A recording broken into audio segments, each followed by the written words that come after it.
about King of Tokyo and some of the Uh, games that you've been playing. Yes, King of Tokyo, it's pretty straightforward. If you've played any Yahtzee style games before, you're going to get a set of dice. You get to roll them, keep the ones you like, roll them again, do that one more time. Essentially, those dice will give you a couple options, pretty simple stuff. You're going to be controlling your character who is trying to take out the other characters or last until he has the most points. And with these dice, you're going to get a couple of options. You can either keep dice that attack the other characters, they might heal your character, it might give you some sort of energy that you can spend on new abilities, or it just gives you some points if you want to play it. Just keep it nice and simple. And for the most part, the game's only in two sections on the board. You are either in Tokyo and attacking everyone, but if you are in Tokyo, you're also getting attacked by everyone as well. So the sort of characters will move in and out as you go around. And yeah, it's like I thought it was really good personally. I've only just started playing it. It's sort of been on my list for quite a while. I finally picked it up at a local store and then got around to playing it. I thought that it was really, really quick, like barrier to entry. None of us had played it before, and with probably less than 5 to 10 minutes or so, we'd already started playing. And within about a minute or two, we're already sort of laughing, having fun, like really enjoying the elements of it. Like obviously very high like player interaction as well. One of those games that we sort of played 5 or 6 times as you open the box, and just could not stop playing it. Basically, yeah, Yeah. really, really enjoyed it. Yeah, King of Tokyo is one of those games that has really settled itself into the board gaming zeitgeist. It's very well known for its for the Yahtzee style rolling and the push your luck element of that. But I've always loved about that the theme is like we're all monsters just trying to destroy Japan, except we're the one who can destroy it better. But it's like no, you're not allowed to destroy Japan. And you just start getting whacked by everyone. Like get You out! can't destroy Japan. I've got to destroy Yeah. Japan. Come on, get on my way. But I've got the most points. Yeah, Yeah, absolutely. that's the thing I love about the games. First of all, I am always the penguin because, well, the penguin. We'll see about that. The penguin is always. I can see the box right behind you, Damon. Yeah. Right behind on that shelf right there. So it is that. So King of Tokyo, it is too. Yes, very good. You got the black box though, don't you? No, I don't. I got the OG. original. One of our other mates, our mutual mates, they've got the black box as well. Okay, yeah. But look, King of Tokyo is great. It's one of those games that you can put in front of kids and adults alike, and everyone has the same level playing field because you're just rolling dice. That's all you're doing. The characters are effectively all the same. There are like you could get an expansion which then gives the characters unique abilities and gives you more options. But you can take it or leave it. I think it's fine either way.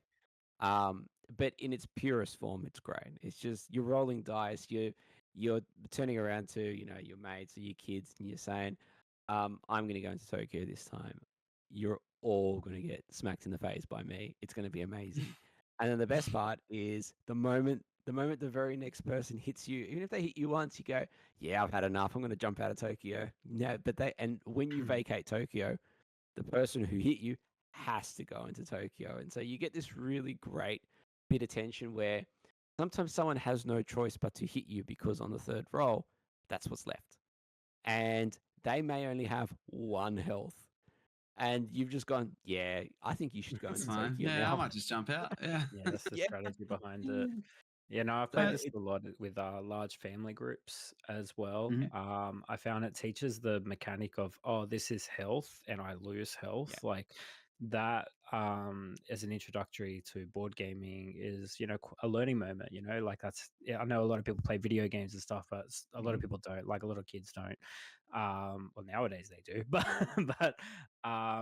they see those things where they go for those big combos, those big hits, or that big heal turn, or that big energy turn to buy a power up.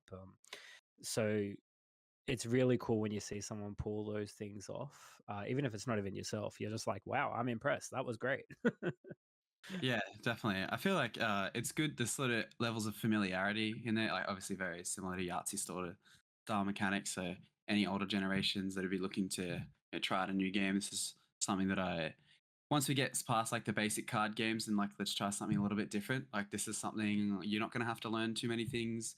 You can see what pictures on a dice are, and you already understand the mechanic. The only difference now is that you've got a bit of health, and we'll buy some cards. And there's only 3 cards at a time, so it's not a massive amount of information to take in. I just feel like it sort of bridges that next gap to get them into different mechanics and more extravagant games. I thought the mechanic of when you're in Tokyo, you get points every round for staying in there, and it's harder to stay in Tokyo, but because you're getting hit by everyone. But I thought the mechanic of you can't heal while you're in Tokyo, Yeah. I think that's such a cool little thing. If you take that little rule out of the game, it's not as good. Yeah, I feel like every single time that someone says that they're going to stay in Tokyo, there's a bit of a hush over the table, like, "Oh, he's going to stay, going to get hit again." Like, yeah, I feel like it just created a lot of moments like that, where it's like, oh, you decided to buy that card, or you went for the 3 points, or oh, you've gone for all the claws. You're gonna like, it didn't matter what action I did, but it was a moment no matter what, and there's just a lot of little memorable quips throughout the game. It plays really well on Board Game Arena as well. Okay. But it really does shine in person because you're more invested in everyone's role. In Board Game Arena, you can kind of tune out and just tune in when it's your turn. But it really shines in real life, as most board games do. We've talked about it King a of lot of Tokyo. times. Oh, you go there. It's okay.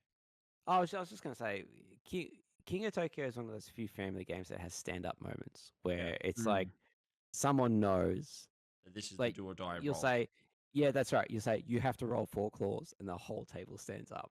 It's stuff. And if you don't, you've only got 1 health left, and we're coming for exactly you. right. Like, yeah, that's right. Yeah, sorry, Nate. No, I was just gonna say, like, you very on the what I was about to say, which is that what I really love about it is that everyone loves rolling dice. Like it's like, and we've talked about the tactility of board gaming and why we all kind of like, yes, we enjoy Board Game Arena, and for people who've heard us talk about it, but there is something to be said about games like King of Tokyo, Chicken, even Cthulhu Death May Die, which we'll come into in a second, where the game is all about the main mechanics is rolling dice, and to actually hold them in your hand and roll, it just doesn't compare to obviously pressing a button and watching someone roll for you. It's something to be said. And these are chunky dice too. And there's a power up ability where sometimes you get an extra dice, and that's really rewarding when you have this different colored bright green die that no one else gets to roll, but you do. That's fun. Absolutely. Like the components in the game are exactly what they need to be. I love how it's just cardboard standees for the monsters. It's just a board.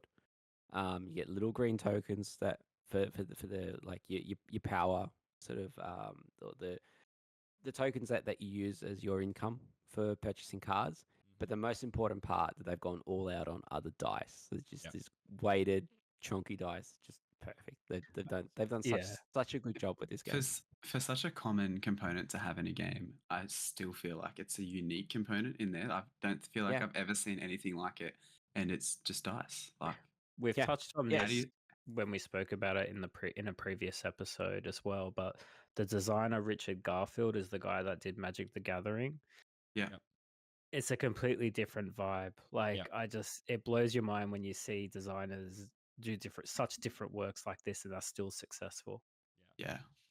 All right. Well, good to hear about King of Tokyo. If you'd like to hear our full discussion from our previous episode, go and check out episode 33 on our YouTube channel or your podcasting app of choice, wherever you listen to us. You can find that discussion there in a previous episode.